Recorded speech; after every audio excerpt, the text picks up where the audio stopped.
Welcome back to another episode of Out of the Blank Podcast. Long awaited. You were on, oh man, you've been on a few times, but it's been probably well over 2 years since you last been on. I've been on a whole JFK route, so just let's stay away from that subject as much as possible. I can't tell you It's who did very it, but interesting. there's a lot of things about stuff. But do you mind introducing yourself to everyone out there listening? Yeah. Thanks for having me back on. I am Anthony Tyler. I host the show Black Hoodie Alchemy, and I have a couple books out there: Dive Manual, Empirical Investigations of Mysticism, and Hunt Manual, 21st Century Demonology and Forteana. And for those that don't know, Fortean investigation that comes from the investigator Charles Fort in like the early 20th century. And he just, if you're familiar with like Art Bell and Coast to Coast, all those, just anything anomalous that there's reports of, that you just kind of like, what's going on with The that? good stuff. Let's just poke into that, whether or not we can get the real answers. Like, that's the Fortean phenomena. That's what I like to call it. But it's kind of like halfway in the cultural lexicon. Like, not everyone knows it. But anyway, I digress. You could check out my website, divemind.net. And yeah, I got a lot of different content out there. The show is, and my interests in general, it's very alchemical.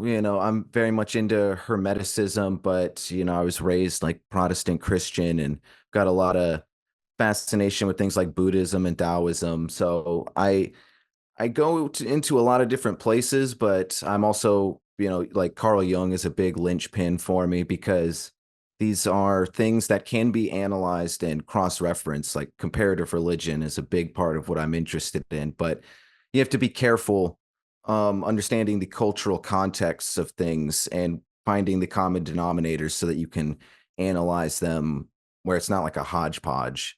And but yeah, so a lot of the kind of like Black Hoodie Alchemy vibe is, not only is that, I grew up in Alaska, like the Black Hoodie was always the thing I was wearing. Kind of plays into the Black Hood as well, just for fun. And but like overall, looking into a lot of times very dark things for positive reasons. Not only is it good, I think, to familiarize yourself with, the darker aspects of life. It gives context to things. There's a whole host of reasons, but um it, equal and opposite reaction too. Not only, it might sound weird to some people, but it's a very hermetic point of view. Seeing, granted, you have to maintain the balance, but seeing horrifying things or understanding, reading about them, is, it really shows equal and opposite reaction. Like, everything is not all horrific, and there's just as much good out there as there is bad. And yeah, the context is very important, I think. I think there becomes a point where the childhood fairy tale of how life is kind of fades away. And you obviously have to step into probably the more realist aspects of things. And I think that's why it's so interesting that people get involved in so many certain different areas, like the occult stuff, the esoteric, things like that. Because there's a lot of like weight behind some of those arguments. Even if you examine old religious texts, they're like, holy shit, this is not the happy, everybody holding hands, water to wine story that I'm used to hearing. There's a lot more here that dives down a little bit further. But people like the visage, they like the fairy tale, the story. I mean, I've learned this through history, is that there's a lot about history. You're like, damn, that's not what I was told at all. For instance, Rosa Parks' husband had a car, he refused to drive her to work. Isn't that, Wow, a didn't lot of know people that. don't know that? Yeah, I didn't know that. But you're like, damn, wait. So that small moment in history was just a woman that was tired of people telling her like she couldn't do something, basically. But obviously, it boiled into something more prophetic. But there's a lot of things that you start realizing that there's a great story that usually eventually gets told, and kind of the real aspect to it might be something you really, really appreciate more, or really, really dislike, just because what it shows about society. And I'm curious, through, I guess the last time we talked, it's been a while now, but from where you're at now, I mean, what has evolved about yourself, or what have you kind of focus more into when it comes to, you mentioned Coast to Coast, but all their subjects on their show are obviously things that are not talked about in average day society. And anything really when we talk about crystal, I mean, probably psychic stuff more now because the culture has kind of shifted more towards that. But for the longest time, we rejected these aspects of our lives, and anybody interested in researching into them were not talked to or not highlighted by society standards. And now it seems like it's become the norm. I don't know if that's social media or not, but Yeah. I don't society is hard to keep a gauge on. It's hard to keep your finger on the pulse of it these days because it seems like the barometer is always moving. Um, but especially in an election year, and it's all tough to sift through. I don't claim to have the answers on that one, folks. But what I've been looking into, a lot. I've certainly just progressed the things, my interests since we've last talked, but there's a whole lot we can talk about, like considering the coast to coast comparison, because Art Bell is classic. So yeah, and if anyone doesn't know who Art Bell is, go familiarize yourself. Great listening in general. He's just a great host, honestly. And he had a pretty investigative approach, and I think that's why people liked him. But Coast to Coast in general, it was just not afraid to really go out there and just say like, "Huh, like what if?" And we try to keep it a lot more journalistic. On Black Hoodie Alchemy, I have some like I call them my cohorts because they're unofficial, pressure free co-hosts that I have. They were listeners for a long time, and we've been doing it for a couple of years now. The show overall, and so since the beginning of this year. Seed Person One is his name because he grows weed a lot, so that's the name he it goes fits. by. Yeah, and then the homie Chris. So the three of us, we've been having a good synergy together. So salute to those dudes. But we try to keep it journalistic while still really, really trying to just go to the outer limits. But so, for example, you mentioned psychic stuff and whatnot. We took a few episodes going in different avenues, because there's just a whole lot to basically ESP and the research that's been done into it in the Western world. And um, a lot of that, for anybody unfamiliar, that those rabbit holes bring you to CIA funded research. Yeah. Yeah, where the CIA was, basically going to other businesses, institutes like Robert Monroe's Institute, the Monroe Institute, who were pioneers of the gateway experience, which is a whole brain hemispheric sync thing. And that institute, it literally, I swear, it kind of clicked over time, just the research in the back of my head. I swear that's where Christopher Nolan in part got some of the inspiration for Inception, because part of like the alluded to lore in that movie is, you're opening up the briefcase and all this was developed by military intelligence for secret agent shit, and at this actual institute, it is not very far off from some Inception kind of stuff. Like so much of it is people going into like cubicles and laying down with headphones and getting into a whole if people familiar with binaural beats, that's where all this stuff stems from. That's where all these trends come from. Like, people getting into 432 hertz over 448, and further rabbit holes from there. Auditory experimentation, stuff like that. There's a book called Spy School. His name's Dan Golden. It was about the CIA's influence on the college campuses, number of people that were contacted. One of the things he has in his book, I can't remember the professor's name, but the CIA had contacted him about trying to look for invisibility, trying to create something. They ended up, I think one of his students was the person that created the ultra black, which was that pure black color that makes things look like it's just a flat object. It has no dimensions to it. You can look up the YouTube video of it. It's literally a purest form of the color black that makes it to where it looks like it's just a flat piece of paper. But it's an actual object. But when it's covered in this thing, it's just flat. But that's there's a bunch of stuff when it comes to the CIA looking at stuff where I go, now you have to put weight into it because I don't. I mean, if they're examining it or looking into it, they obviously think that there's something more there. For the largest time, people that listen to Coast, I mean, it was Art Bell's program was on at like what 1 o'clock in the morning for some people driving down the road. It was a great experience. You get to hear Madame Clarice talk about her psychic experiences and all that, but a lot of this was not accepted by society. And when you actually start researching, and if you're saying like you're diving into the subject matter, figuring out what's real and what's not, you start to come across that there's a lot of stuff more real about it. There are claims out there, obviously, but there is investigative purposes when it comes to certain agencies and governments that have examined some of these projects. Yeah, yeah. And for any practical takeaways, it's surprising how many there are. There's still a lot of questions when it comes to research like that, but all of this is and there's also speculations that people make in terms of the lengths of CIA and government involvement, but so much of this comes from declassified CIA records, and you can go to CIA.gov and read about it.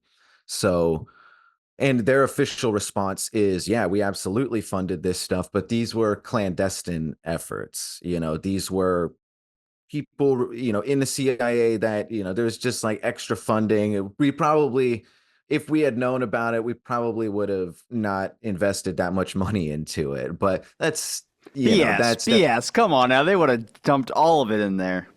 Yeah, yeah, yeah. And they sent a lot of people. They were heavily involved for decades. And um they what was it? The They spent what $250,000 buying up all the LSD in the world to do MK Ultra and all that. So Yeah, yeah, that's for sure. And that's all baked into it as well. There was the Stanford Research Institute, which was directly associated with the university, and that was funded by the CIA as well. That was rolled into the ESP research. And as far as I know, Duke University was not funded by the CIA, but it also for decades had its own on-campus parapsychology unit that was researching these things. And all these people did diligent study and refined their methods of study over time with their experiments. And it seems really clear to me. And I don't there's not really anybody who's a skeptic is a skeptic in the math, and they say that there are certain control methods that leave too much of a shadow of a doubt, like with JB Rhine at Duke University. But there was a strong refinement of methods over time, and it wasn't like they were fallible experiments. Just, yeah, maybe some shadows of a doubt and small things and carrying of the information and folders and all sorts of nitpicky stuff. But there is enough. There's decades of research from multiple institutes, the CIA related and not. And there's enough for us to know that there's some interesting stuff going on here with all of it. Whether ESP of all kinds, from remote viewing to telekinesis, and some people are more inclined to it than others, but everyone has the ability to do it. And here's the thing that grounds it for me, which helped me sink my teeth into it more, is there's no guarantees, and no one's going to be able. I mean, maybe unless you're like a Tibetan monk or something, which is another aspect of this. They talk about these things, in Tibetan and Hindu metaphysics. Like as like byproducts of enlightenment that you shouldn't focus on, otherwise it will delude your enlightenment. But um yeah, so these things, you have a percentage, if you get good at it, of raising the points in your favor to do things that are unexplainable. And I think certain things are probably a lot harder than others. I think JB Rhine studied like people's potential ability to affect the roll of dice, like with their mind, not just predicting it. I imagine, if that stuff is real, it seems statistically, at least there's some sort of propensity. That's probably harder, way harder, I imagine. But like, I don't know, getting into a trance state, there's a lot of study into hypnosis, and trance states are a very valid scientific thing now. It's not just stage magic stuff, and there's all the outer trimmings of that, but hypnosis itself and trance states have all sorts of therapeutic benefit for pain relief, and like I don't know, memory integration, reassociating habits and relationships that you have with memories. That's what a lot of hypnotic, that's what like practical hypnotic regression is done for, when you're not like getting lost in past lives and stuff, which can be fun. But I think if you're doing past life regression, you should take that as like dream states. You should take it with a grain of salt for sure, To but what it could be fun. extent can you maybe explain some more examples? You mentioned hypnosis, but like if we talk about lucid dreaming, if we talk about other things that I think more of the public can probably easily do compared to someone who can might be able to refine their skills, and then how do you trust the manuals to define your skills? Obviously, I gotten interested in more of the ethics of psychic services. There's a lot of people that get taken advantage of when it comes to a certain thing. Now, you mentioned that you think everyone can do it, which I think some people are born with it, but also I think everyone can kind of fine tune themselves if they get in touch with certain things. There's just Yeah, and I suppose that's theoretically too. Theoretically, it seems like everybody has the potential, but yeah, I don't know for sure. Yeah. there's just a obviously I'm very interested in the paranormal and kind of psychic discussion because I think it's just fascinating that obviously there's people that can do things that aren't really explainable. Like there's a number of people, just for a small example, that man, they had foreknowledge of a JFK assassination before it happened. One of them's a famous psychic. I don't. Nobody knows how the Simpsons guessed so much shit. Like it's just there's a lot of things that really are like weird and it's interesting, but either it's not investigated properly or it's just kind of like this thing in culture that's like, oh yeah, the Simpsons called it. So I'm interested in what extent are we talking about when it comes to things that people can do? And also, what are more things that we have more an exact science for? And then maybe we can talk about some of the things that don't have more are theorized rather than having a definitive evidence on. Yeah. G- um, a couple things I'll throw at you for context in terms of what I think people can do. So I really like chaos theory, and chaos magic is a phrase that I use. And for anyone that isn't familiar with that, it's basically magical philosophy. You know, think of like the ceremonial magicians, Western esoterica and things with that chaos theory lens. So there's computer science involved, but chaos theory being the premise that really is pervasive through all scientific study. Um, that yeah, everything is chaotic, but really everything is chaos until we find the implicit order in it. And order is a very curious anomalous thing, but you know it when you see it, when patterns start emerging, and there's something almost intangible about that. Like there's a classic book, Zen and the Art of Motorcycle Maintenance, that is basically all about like the philosophical idea of quality, and how trying to define that it can drive someone insane. Like if they really, really try and pinpoint it, it's like it's almost a mystical human thing. Like trying to define art or something like that. But so with chaos magic, understanding the chaos theory of things, it's kind of the idea that there's a focus on practical magic in a sense. And um it's the idea that you're not going to, just like the ESP, as a matter of fact, you're not going to be able to do the impossible every time. But the fact that there is a possibility for you to do the impossible is worth trying.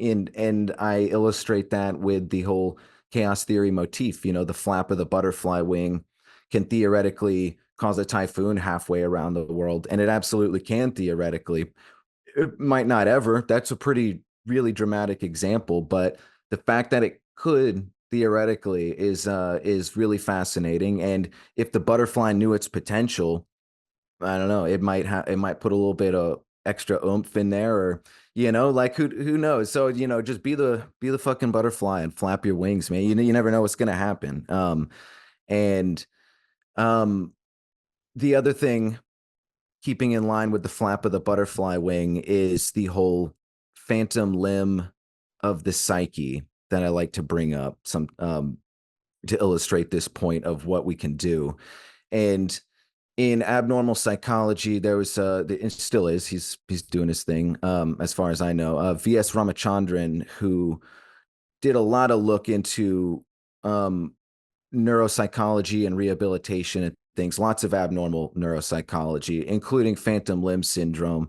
And there's all sorts of interesting things. Like, you can experience phantom limb syndrome even if you're not an amputee and you're born without a limb. So it's something about like an ingrained bodily map of sorts. And he found that basically by contraption, he made like a mirror box that he would set a person in front of, where they would reflect, like, and you kind of have to have hands, or it would have to be an arm in this situation, but he would reflect the intact limb into the place where the missing limb was, and give the, effect that both appendages were there. And people, more often than not, and he tested this with a lot of people, found that not only did it feel like their phantom limb was animated by the reflection, like it synced up, but he had reports of people, taking the box back home and exercising with it, and feeling their limb being like stretched and less tense, and eventually in some cases even shrinking. So that's kind of intense if you think about the implications.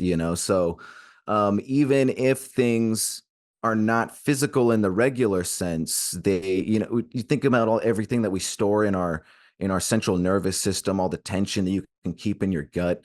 There's all sorts of ways that we have the ability to process all these things that are kind of like shoot away from our direct conscious thought process. But if you can get in there, and like magical thinking and using the imagination in a constructive way is a way to do that, Why do you think we've neglected these certain features about our bodies? Obviously, we're learning more about ourselves every single day. I mean, we still haven't labeled a term for consciousness, but I'm not against medicine at all. I'm in support of it, but I also think that our bodies have a natural way of re-regulating itself.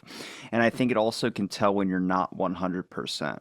You know, when you wake up and you feel like crap, you have to take a, like, I have a headache today. Am I taking Advil for it? No, because I think my body can just naturally learn to process and balance itself out.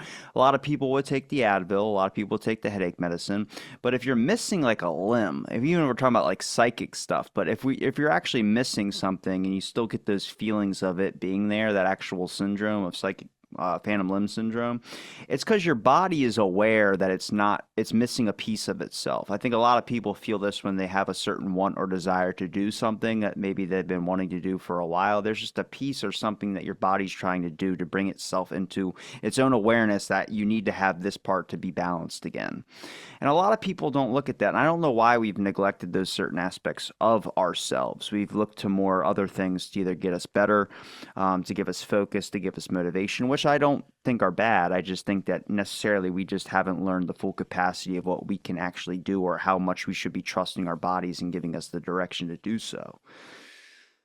Yeah, there's plenty of conspiratorial angle that you could look into, and I do think that there is a certain, you can talk about shadow politics and all sorts of stuff. I think that there's a certain angle of the elite wanting to keep the people dumbed down, absolutely, but also there is a classic historical rejection of the public.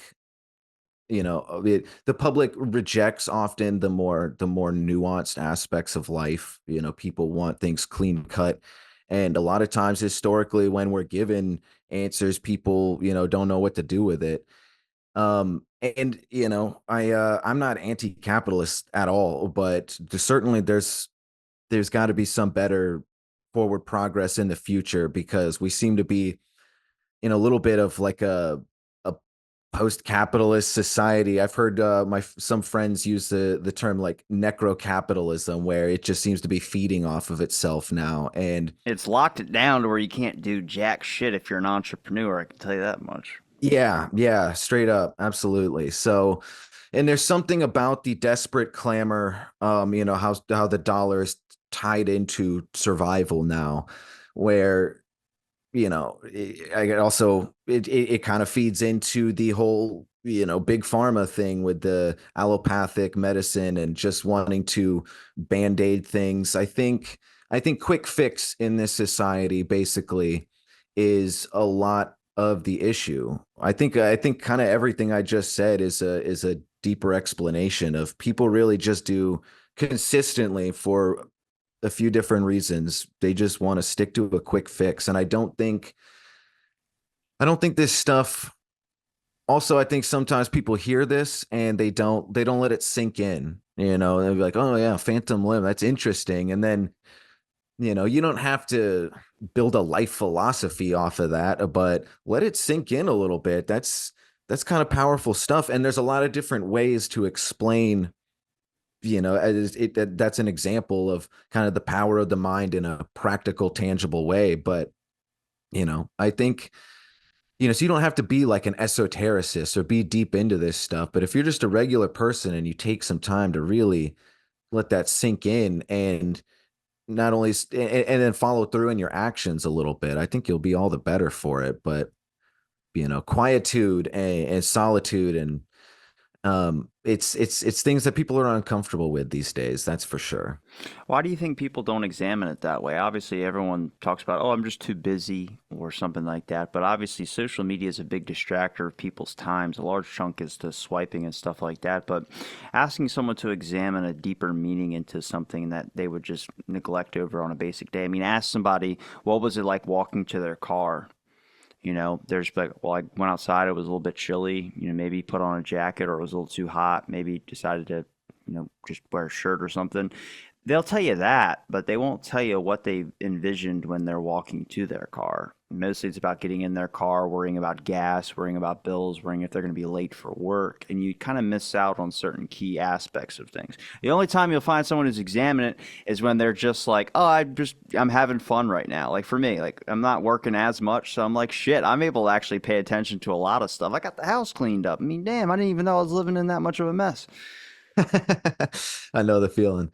Um, yeah, I think we live in a world of intense bombardment these days. You know, I came across as a fun little illustration, a weird story about a castle. Didn't expect to bring this up, so but you could Google what I'm saying and find it well enough. But I don't have the name in front of me, and I don't want to lose my train of thought trying to Google it. But there's a castle in like the Czech Republic that's hundreds and hundreds of years old that's been renovated by different groups over time, and it's got religious artwork, and it's got a big split in the limestone, I believe, and it's had a big lore of being like a gateway to hell and like weird paranormal activity and stuff. And there was a poet who stayed there in the 1800s and had a dream that he you know, like his mind went down the hole and he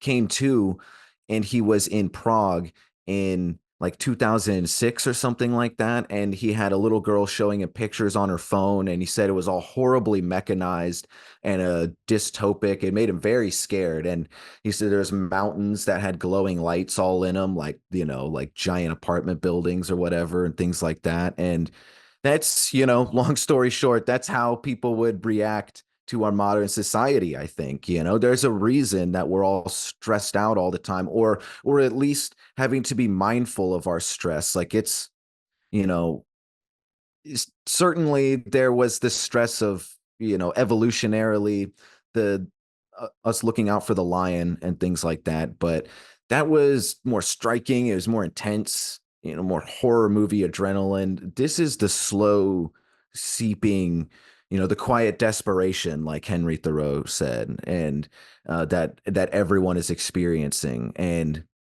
I think that if you don't take if you don't have a routine in with your mental health, like mental hygiene, I guess, is some people use that term. That's a good term for it. In one way or another, where you're checking in on yourself. Cause I mean, sometimes we're slogged out and, you know, you're just working and keeping up with things, but you gotta take some time to check in with yourself because at a certain point, you just get backlogged. And you know, I don't blame people. We're all human. And if you've gotten backlogged, you know, mentally and spiritually, and it's kind of like, you know, you're trying to go to sleep at night and you got the real carnival going on.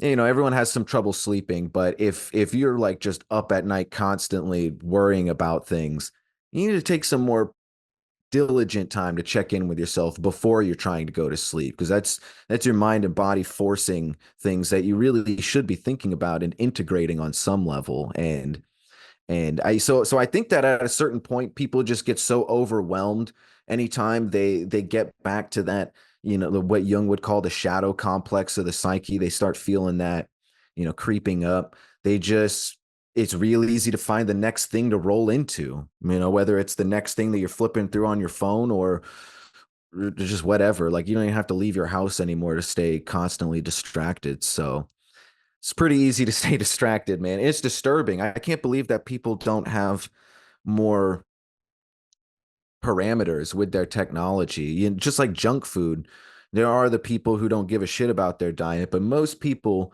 are keeping in mind junk food and things like that. They're trying to eat somewhat healthy, cover the basic food groups and whatever. I also think that depends on your location, though, too. If you live near the beach like I do, you're 100% focused in a gym, healthy eating lifestyle because you probably either have your shirt off or you're going to be wearing a tank top. But look at the people in like Wisconsin or something. I have buddies out there, dude. They got 4 different types of cheese factories that are all within a mile of each other, and that's That's a just good not. point. It's not healthy. But I Yeah. also think at a certain point you start to be like, okay, I can't really walk like I used to, and it's because my knees are shot because you weren't taking a supplement or something like that. But I also think today people are just more sensitive. Not when I mean like emotionally. I mean that could be too, but I think a lot of words have gotten tossed out into our culture that have made people think that they have these things. Or like before, I've never seen anxiety this high. And I know there's a lot of things to worry about, but before people were able to deal with punches a little bit better. And now there's a lot of issues now where people just are like, I can take this pill to get over this anxiety for this. And I'm like, Matt, well, that's a real concern you have. You're worried about your electric being cut off. That's a real concern. You should be thinking about that. You don't need a pill to not think about that. But you also need to understand that you're a human being and time moves forward. You're going to be okay. And there's not a lot of that self actualization. Where you will find it, though, is looking up stories and stuff online. Like I've come across a TikTok page I follow. It's just about dreams, just about people that share an experience that was like maybe 20 years ago, 30 years ago. I go, that relates so much to what I'm experiencing right now, where it's like just someone received something from whatever their mind telling them something that was a benefit to someone 30 years later. I mean, that's powerful right there in its own. Absolutely. Dreams are fascinating. They really are a a practical, like, outer limit frontier, between science going into mysticism and magic, because we understand them on a tangible level. I think even the most skeptical person will admit these days that there is some serious latent, just human potential packed into the symbolism of your dreams. You get to And be an actor for however long you sleep, if you want to be an actor, or you have superpowers. I don't know how people are dreaming, but yeah, and dreams are very diverse too. A lot of times people are like, sometimes I have dreams where I'm not even involved. It's just settings and damn, you're a side character in your own dream. no, I'm like the narrator almost, like not Okay. literally, but that's like I'm just observing everything. I'm not Like even playing there. Sims. Yeah, there you go. Yeah, yeah. So, and I've been lucid during dreams, but I've never had a full on lucid dream where I'm flying and doing whatever I want. I've always been envious in the healthy way. I don't pine over it, but I always, it's always good. Hats off to you if you're one of those people that just has the dreamscape like a playground. I mean, I don't know what the numbers are. There's fewer of you than the rest of the population, but there's plenty of people out there that can do it. And um I've always had, like, part of my book Dive Manual, for example, is how I had this dream that it was basically of a woman that I hadn't met yet, and then I met her a few months later, and then it was, we dated for a while, and it was a lot of growth on our parts. It was like an important young relationship that I had when I was like 19 or something like that. And but I kept having this dream, the same dream afterward, and it was in different scenarios. It was me following her. She was uh, not running, but like a brisk walk, like, in some cases through a crowd or something, and she's motioning for me to follow, but I can never catch up. And I was very lucid in those dreams. I was like aware it was a dream, especially when it was recurring for a while, because it would be sporadic. I'd maybe not have it for a few months, and then I'd have it for a few days, a few nights end on end, and just random. But it got to the point where it was like my brain is screaming this at me. And Jung himself talked about how if you're having recurring dreams, it's important context to look at it like a continuum. They're different scenes of a movie of sorts playing out. It's your brain trying to further a narrative, and if it's not getting anywhere, you need to try and jostle it loose a little bit. And that got me a lot more. I had already been meditating. That got me more into like hypnosis, like self hypnosis and things, and doing what Jung called, the active imagination, which is kind of a whole thing in and of itself. But you asked what people can do, and aside from ESP and like X-Men type shit, this is this is my bread and butter here. That was recent fascinating stuff that I remember hearing about as a kid and getting into it more. All the CIA ESP stuff. It was like, wow, how do more people not talk about this? But Jung and the active imagination and self hypnosis and trances.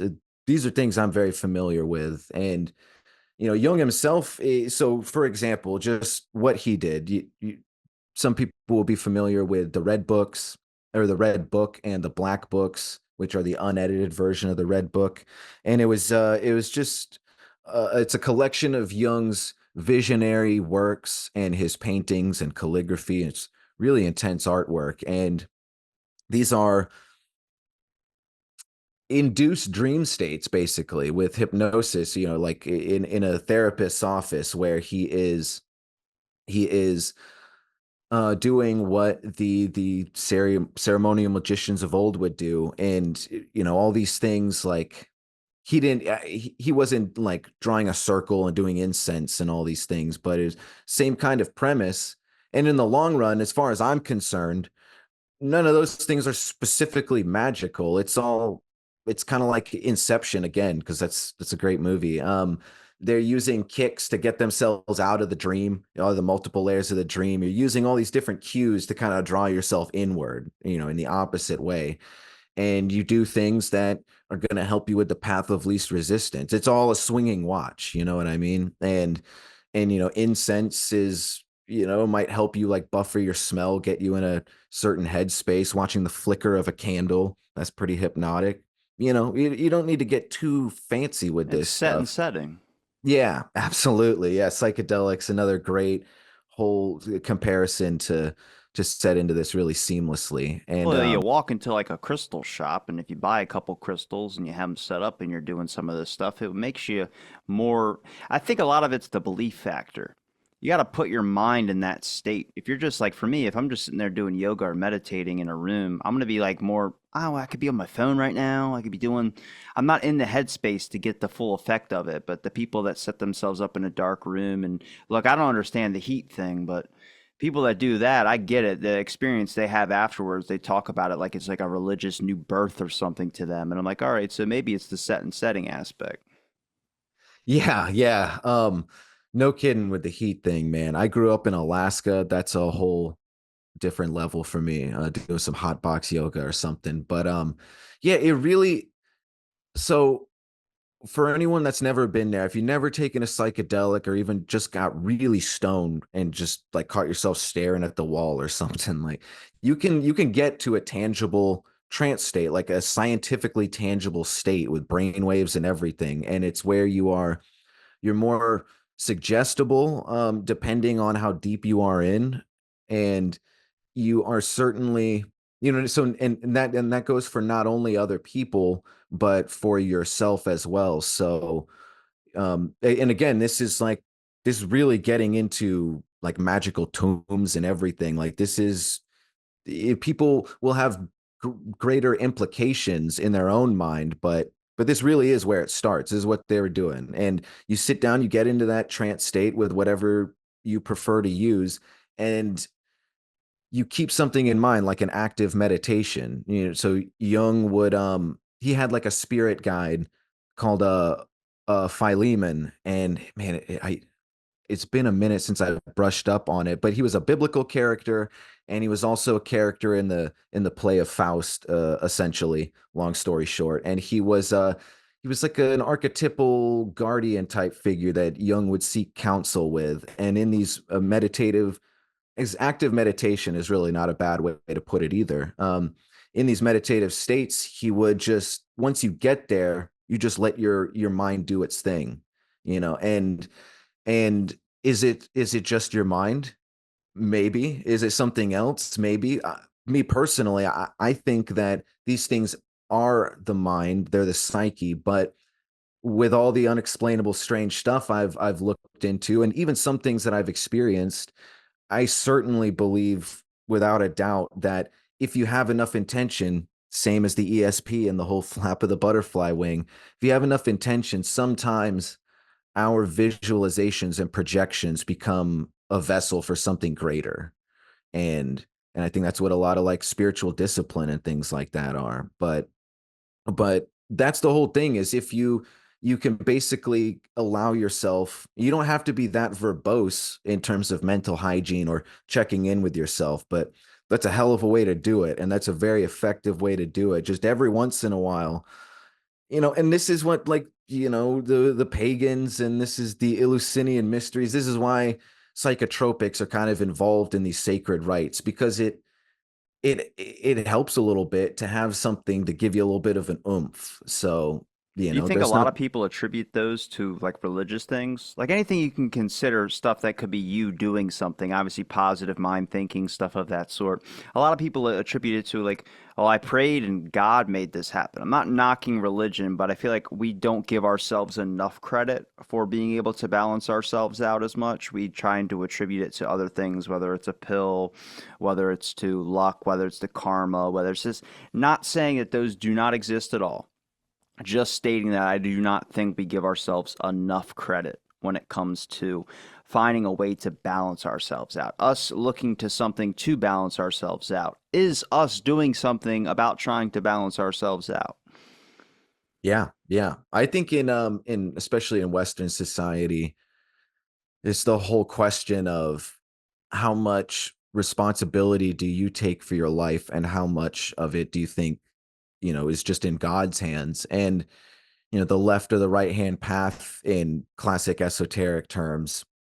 And I think, to not mince words, I think a lot of the bridge over those troubled waters, those polarized views, is chaos theory. Again, the whole fractal nature of the cosmos, the one being the whole, and it's all scale. They many different cultures had the running theme, or the world over, about us, all being part of God's dream, quote unquote. And the ancient Hebrew Kabbalists, the whole tree of life diagram with the 10 Sephiroth, their overall context for that was these 10 Sephiroth are the anatomy of God. And when you understand, like, that's usually not the context that's often given. So it would be because it's the tree of life is like a sort of very naturalist outlook, where it's kind of these are the utmost almost platonic ideals of existence. It's like if you were to hard boil all the archetypes of manifestation in existence. These were the precursors to science, truly, and this is what helped get the scientific method going. It's thinking about the ontology of things and trying to boil them down to their simplest terms. And anyway, so I think there is a lot of weight. There's a lot of evidence, even in the Abrahamic traditions, this whole fractal nature of the cosmos. And I think when you have that perspective, it's kind of easier to see I don't think like we are all our own God. Some people like to use that term, and I think that's Yeah, but you even do control a lot more in your life than you think. yeah, you are. And I think that it's a whole conversation for sure. And but I guess again, to not mince words, I think that kind of an animist viewpoint, I think like creation itself is an aspect of God. And I think you should give yourself a little bit of credit. Like if God's worked something through your life, so to speak, it couldn't have been done without you. That's for damn sure. Like you're the whole vessel involved. So give yourself some credit. Absolutely. And I appreciate tradition, but only insofar as, it's a working body of material, something that we can be forwarded. And so I'm not really religious at all, but I also when people say I'm not religious, I'm spiritual, I feel like that often usually implies like I'm new agey, and I'm really not that at all either. Like I'm esoteric. Like I said, I'm really into alchemy and hermeticism.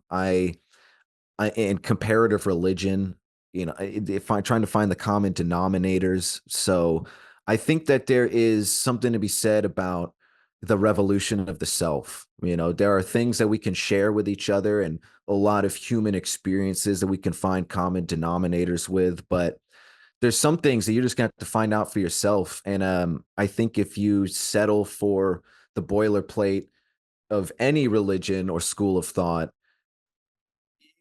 you're just gonna lose out on that individual experience, and that's part of it. It's good to have guidelines and gauges to measure yourself with, but you need to carve out your own path. So I'm very individualistic overall, and I think a good way to explain that is like mysticism. That really is the overall use of the word mysticism is this idea that anybody can achieve this sort of transcendental communion with the divine, however you want to boil those explanations down. Like you don't have to have a priest, you don't have to be a special person. Maybe some people are more in tuned, but everyone has some sort of like spiritual adventure to go on, and you shouldn't deny yourself that. Do you consider esotericism mysticism?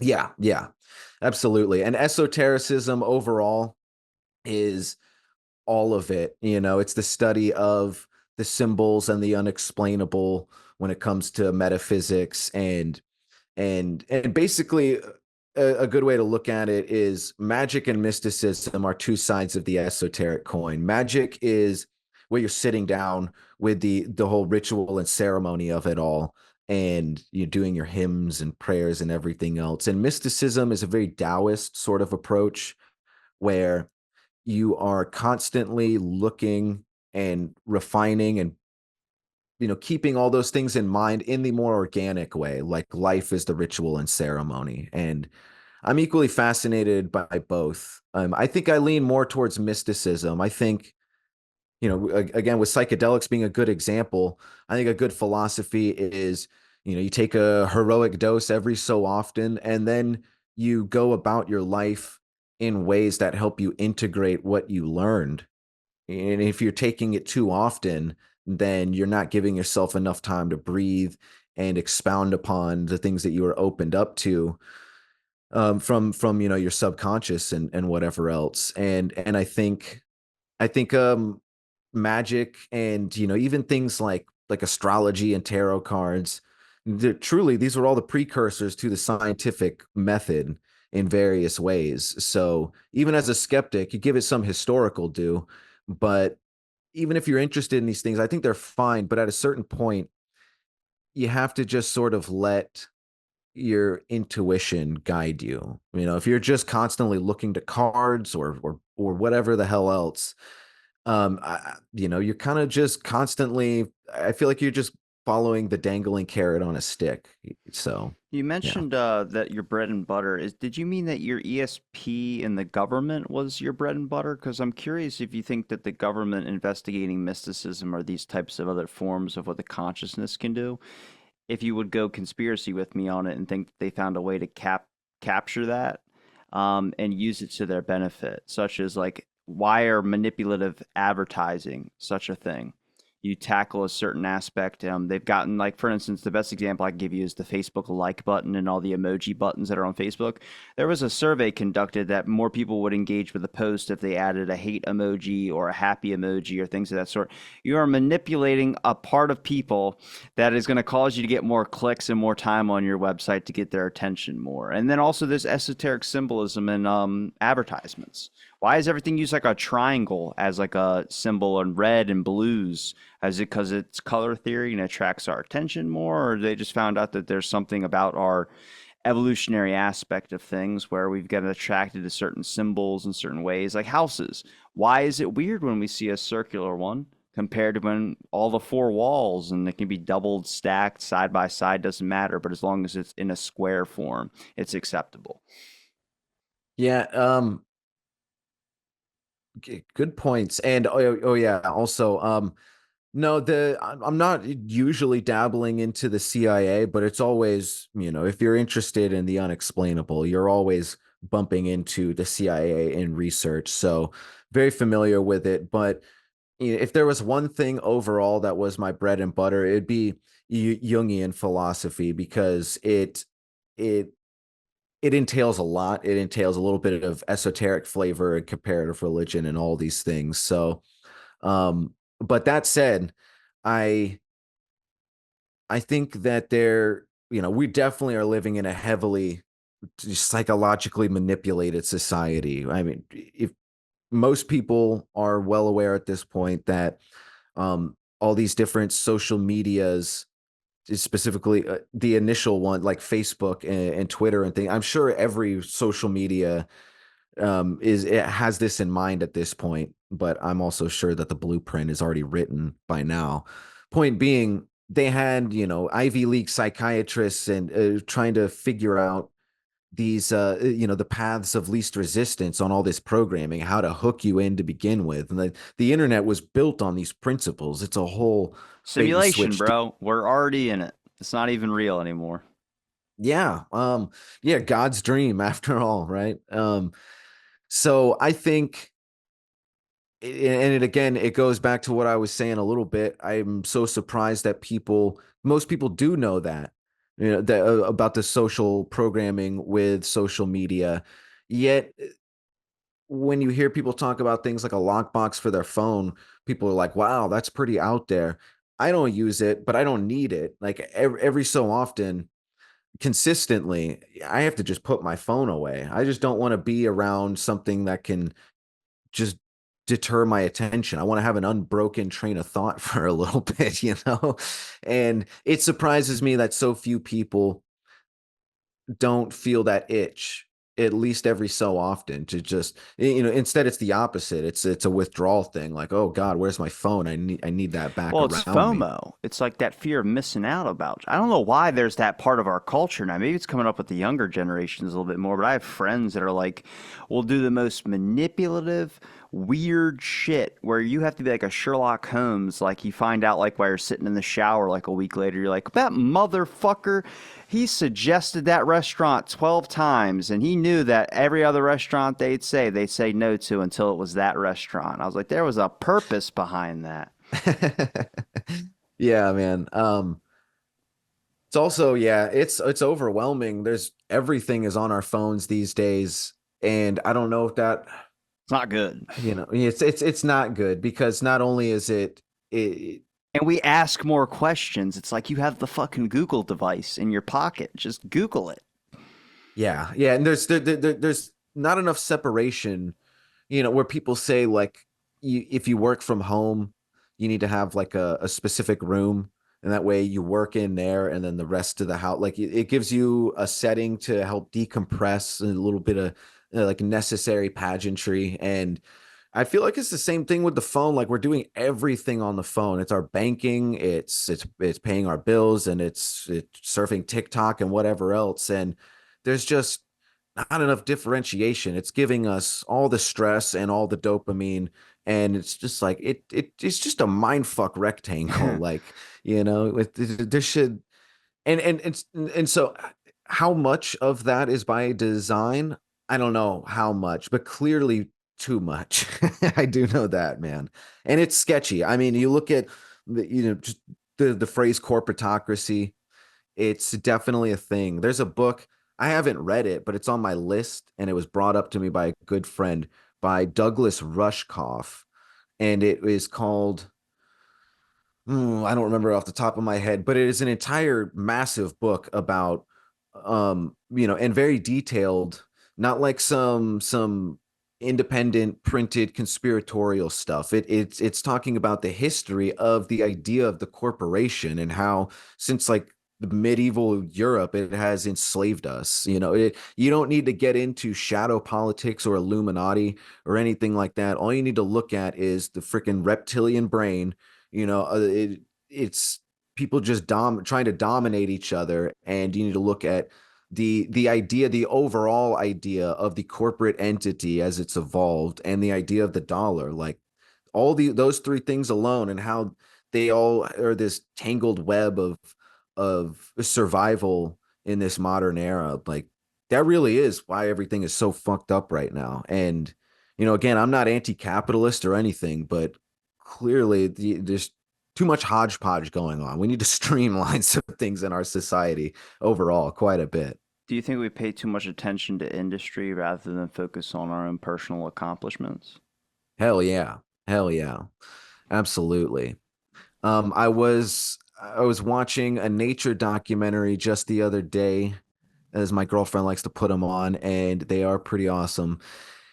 And it was a passerby comment like at the end of one of the episodes where it was somewhere, I think Singapore, where there had been a lot of cleanup in the last decade or so, and a lot of different wildlife was coming back, like to the outskirts of the city, like otters and things like that. And they posed the idea, simple. I really loved it, and it never crossed my mind before. Like, why don't we have certain aspects of our cities integrated to kind of help you just bring the natural wildlife around? Like certainly there'd need to be a lot of parameters, but and we have like New York City pigeons and things like that. But why isn't there? You'd think that that would be involved in an ideal society, just trying to flow with nature a little more. And I'm not even saying let's all live in It's a trees or hunter anything. gatherer society type deal. Yeah, an integration of our roots and our forward progress, because I don't think that there's anything wrong with industrialization. It's the whole, to bring it back to esotericism, it's the whole Promethean allegory. Prometheus the Titan gave the technology of fire to humankind and against Zeus's wishes, and so Zeus punished him by chaining him to the outskirts of Mount Olympus, and every day having his innards pecked out by vultures while he's to death, basically, only to be regenerated at night and have it done for eternity. And Prometheus, the light bringer who gave fire, became the what the symbolism that the Catholics borrowed for Lucifer, and in direct carryover. And the whole, and obviously that symbolism takes on a meaning of its own because then it has a different cultural context. But it's interesting to see the trail of breadcrumbs. And um, is fire bad? No, of course not. But I think, and I don't even really need to illustrate that more. Everyone's very familiar with fire and the double-edged sword of it. And I think that's really a great example of just human ingenuity in general, and in definitely our industry as we know it. And I think it's just burning us too much right now. The fire's gotten a little too big. I think we need to have a little more perspective on things. Do you believe that we're as evolved mentally as we should be? Or do you think it's just we're stuck in a loop and it's not really much different besides the technology and equipment around us than it was maybe 1,000 years ago? Hmm. That's a It's hell of a question. It's a tough one, but if you really examine the moral philosophies and things that we necessarily kind of started out with and built society upon, we're not necessarily following that correct order. A lot of us now expect things to be done for us or expect messages to be filled out and filed, and it seems like we're on the downgrade slope of society. If you really examine like certain people's books, I'm forgetting the guy's name, that he talks about every collapse of society starts with the ending question, which is what is gender?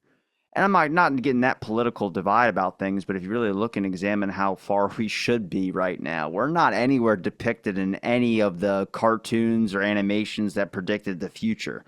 We're pretty stuck in the same spot. It seems much like how it was in the 2000s and then also the 1990s. But even before that, it seems like they were on a little bit more of a cusp of trying to figure out more of a moral reason for being here rather than just having kids, which seems to be like the Western philosophy. Yeah, I do think there's something to be said for the overall very human adaptational idea that if you if you just flip the chessboard completely, then it's game over. Like you can't have too much upheaval at once. Then you get power vacuums, so the French Revolution and things like that. For other examples. So, oh, but also tradition can be very binding, and so yeah, the ebb and flow, the middle path, the yin and yang, right? And um, I where that said, what was the specific question you asked? Because Do you there's think we've evolved mentally? Um, right. So that said, the ebb and flow, because I think that's where a lot of the evolution and adaptation comes from at its best. I it's really a hell of a question because if I'm being perfectly honest, I wonder about the numbers thing. It's it's not like we live in a more dangerous world per se, but there are more people out there than ever before, and that's the opportunity for all kinds of people. Like you didn't really get serial killers in indigenous America. Like society and culture was organized differently, and it was not nearly as populated.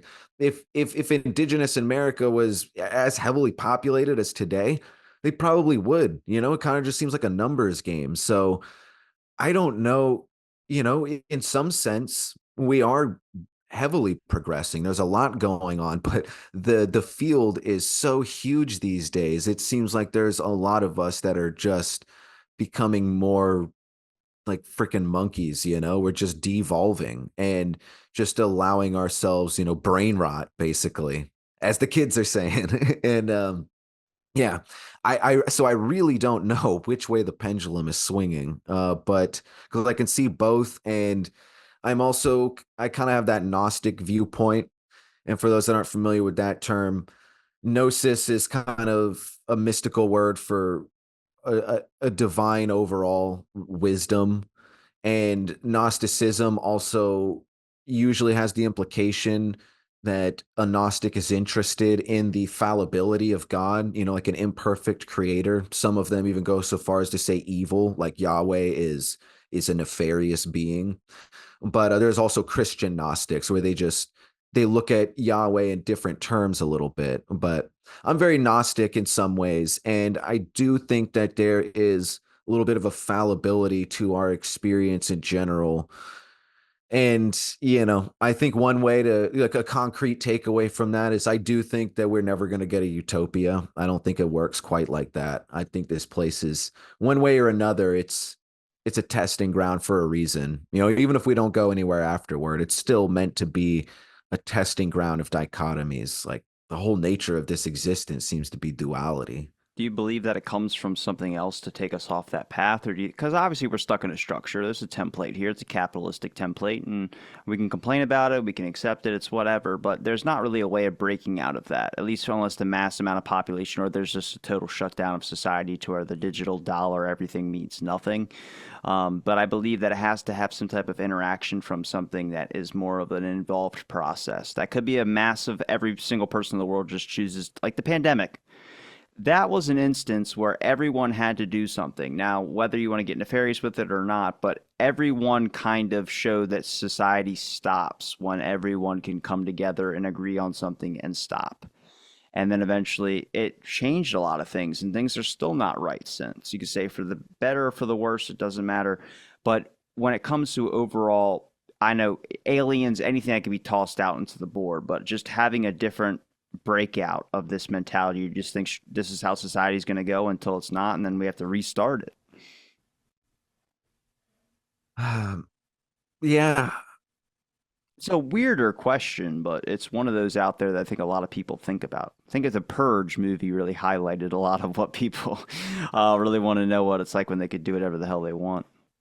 Yeah. Well, an answer kind of makes me think of how I view the book of Revelations. A lot of people say that's prophetic of a lot of different things. Some people say it's the collapse of the Roman Empire. It seems the clearest, sort of common denominator is that it's a poetic archetypal representation of the collapse of society. So it could mean all of those things. And um granted, I think Judgment people, Day. Judgment Day. yeah. Yeah, I think people look into the symbolism too much in terms of like future prediction. I don't think that's really useful, but in general, the collapse of society is something that is, not off the table ever, really. And it could take something like that to wake us all up. There's so much inertia, psychological inertia behind all of us. And the same thing where I mentioned psychological hygiene and not getting blocked up. I think that the capitalist hustle has kind of blocked up our society and culture a little bit. And I think that collectively we're having a hard time, starting to chip away at the backlog, basically. And I think a lot of people are afraid to do that. And if we're not careful, Atlantis, whether it's real or not in one form or another, definitely fits into that whole archetypal fascination that people have with that Judgment Day kind of motif. And um hopefully and there's a very strong chance, because I'm not a doomsday person. There's hopefully we're at a point now where people are conscious enough of those things. Doomsday is not an unknown premise to anybody, really. And we can use that kind of in the same way that science fiction is a precursor to a lot of our scientific advancements, because the imagination becomes a fertile bed for where we look to next with our sciences. I hopefully that understanding some of the pitfalls of the human race and having that permeated in the collective a bit more will help us avoid it.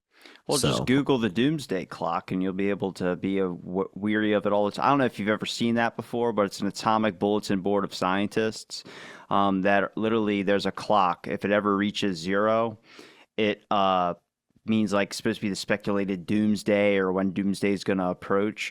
But things of society add time to it and bring it down. Like when Trump got elected, the time went down 60 seconds. I swear to you, that's how they base things, but they add time for small adjustments, small little accomplishments. Things are like, it's a great way to get your news.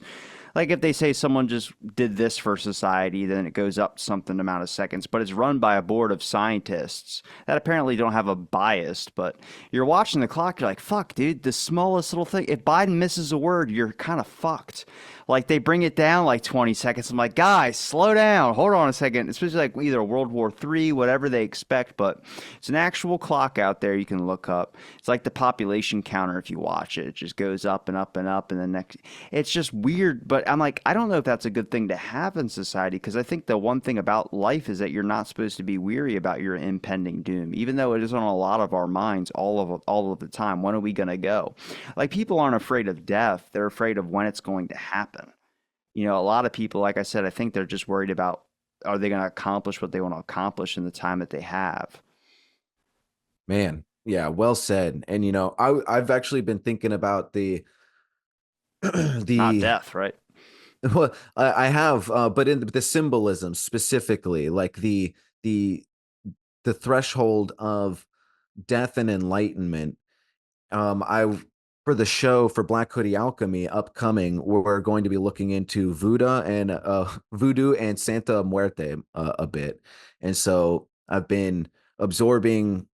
I've always understood a little bit of it, but I've been kind of really putting myself in there in terms of research. I'm just beginning to, and I really love how in both of those so they have a mystique to them where there's like self-defense aspects, and some people take those to nefarious ends. There's like witch doctors that use like actual voodoo poisons with like scopolamine and different plant extracts that I've gone into on the show, where they dose people up, make them look like they're dead, and ship them off to plantations, just like 50 miles down the road or What the something in fuck? Africa. Seriously, that's voodoo's very big and it's very multicultural, but that is some shit that happens in Haiti and has happened for a while. So that's like some reality of like voodoo zombies, quote unquote. But the so I watched a little bit of a documentary. I rewatched it, Dark Tourist on Netflix. It's a pretty good show. I've It's very seen that. fascinating. I've Yeah, seen it's that. good. Okay. So um the lady, I can't remember her name, Don Kita or something like that, the Santa Muerta lady, she just she talks about and obviously she's not the only one to say it, but it just made a really strong impression on me because she seems really sweet too and genuine, and still around as far as I know. She just made the impression of like, we live in a rough neighborhood. Santa Muerta is about embracing death, like this. It's like Catholicizing the Grim Reaper, the Saint of Death. And it's not meant. It's sure it's overbearing to think about, and it can be very robbing of your joy of life if you're thinking about the impending doom of death all the time. But if you also, there's an urgency to that, and the the fucking YOLO, right? Like, what would Yeah, you yeah, yeah. act with? But Damn, I didn't to even be think more, about that. That's true. That was an anthem for a lot of people. yeah, and to be more poetic, I guess, carpe diem. Like, that's what thinking about impending death. That's some of the advantage that it can give you. So in that alchemical sense, if you're able to take that symbolism and instead be freeing, like, anything can happen, so why shouldn't I just enjoy this moment as much as I possibly can, or at least be as present as I can and learn as much as I can from the moment. Um i i think that is extremely powerful, and that's something that I think about and I'm still trying to integrate, because what you said is absolutely right. People aren't afraid of death itself, they're afraid of all the attached feelings that come with death. They don't know when it's going to happen. They don't know how much they're going to leave undone. And quite honestly, there's a lot of other cultures out there that don't have those associations with death. They look at it in very different ways. And of course, alchemy lends to death in a much broader context. There's the symbolism of the phoenix, and in freaking farming, ash is very good fertilizer for the soil. So there's a lot of, the deaths of parts of your personality as you mature and blossom into other things. Like, we experience all these symbolic deaths all the time. So it's I think it's very important to become more familiar with the symbol, the archetype of death, because I think that when you approach it properly, it's very freeing, and that's something that I work on too. When it comes up, it's not something I'm constantly preoccupied with, but insofar as alchemy and the duality of things, the light and dark, it's something that does come up, and I think that's a lot of people's hangups today. That's a lot of Jung's work, and the whole probing the active imagination and seeking counsel with other archetypal parts of his mind. A lot of it is integrating all those shadow aspects, and that's a term that you can find a lot of like freaking new age TikTokers and everyone else talking about, is do your shadow work. And as much as that is tossed around more and more, it's for very good reason. Unfortunately, a lot of people don't know much more than the very shallow surface level, but at least the term is being tossed around, and understanding some of those things that make you uncomfortable. You have to understand that those things don't always have to make you uncomfortable. Quite frankly, in certain cases, obviously, like, there's social etiquette and morality. Those things you shouldn't make you comfortable killing people. But like, if you are afraid of when you're gonna die, like you're thinking about that at night, that's definitely a sign that you should do some integration, and it's going to be good for you, and you're going to feel better for it. It might be a little more uncomfortable at first, but then it's going to be very freeing. Where can people find your show and any other links you'd like to promote? I'm excited if you got an episode coming out about voodoo. I try to get experts on to talk about that, but surprisingly, it's like I said, it's another cultures thing, so it's not necessarily focused into actual aspects of voodoo. It's more about like the ethics of it, and a lot of people are afraid to talk about like because of certain cultures' beliefs about it and stuff like that. I'm like, well, I mean, I just want to know what the damn subject of voodoo is about. Yeah, we just got to 100 episodes recently. Because thank you, and we're going to be cutting down a little bit. I did taking breaks when I needed to, a weekly for a couple years, and it got up to the 100th episode. So we're going to start doing a couple episodes a month now. But there's still at least a couple hours, usually a little longer. And I have a feeling we're going to be doing a couple episodes on voodoo because there's so much when it comes to the history and culture of it. And then there's the whole application of it. And I think with the 100 episodes, it would have felt more daunting in the beginning of the episode run, but now I feel like we've done enough legwork. We can get into it in a respectful and journalistic sort of way, and I'm really excited about it. And yeah, thanks again for having me on. For anybody that wants to follow up, don't forget you could check out my website, divemind.net. It's basically just like a digital resume where you can find links to my books and all the podcast stuff. And it's a little bit, we talked about ESP. There's also cults and stuff in there. Sometimes there's all the paranormal.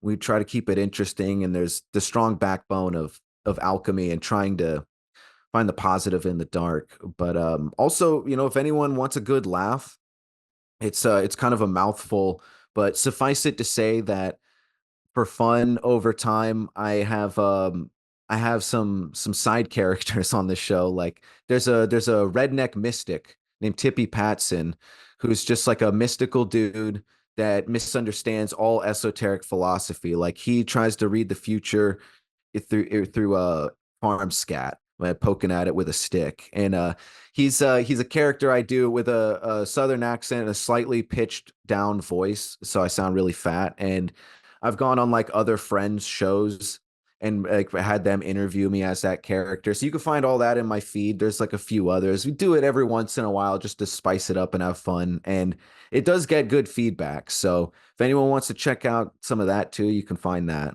And yeah, oh, there's also an audio book out there now of Dive Manual. So you could check that out on Audible. And yeah, the got a link tree. So wherever you look for people, you can usually find me. I'm most active on things like Instagram um and like podcast feeds. Like I have a YouTube channel, you can find some stuff, but I'm not constantly uploading there. So, but be in touch, if anyone likes anything, follow up with the material and feel free to reach out. We do have a Discord and things like that. So, I'm definitely not paying my bills, nor did I ever intend to with this, but it's cool that there are people listening and that there's just like a reciprocity. It feels cool to like have people in the Discord, for example. So yeah, come hop on board, see what's up. I'll make sure I link all your links in the description. It's been a pleasure chatting with you again. Thanks everybody for listening to this episode of Out of the Blank. Stay tuned for our next episode.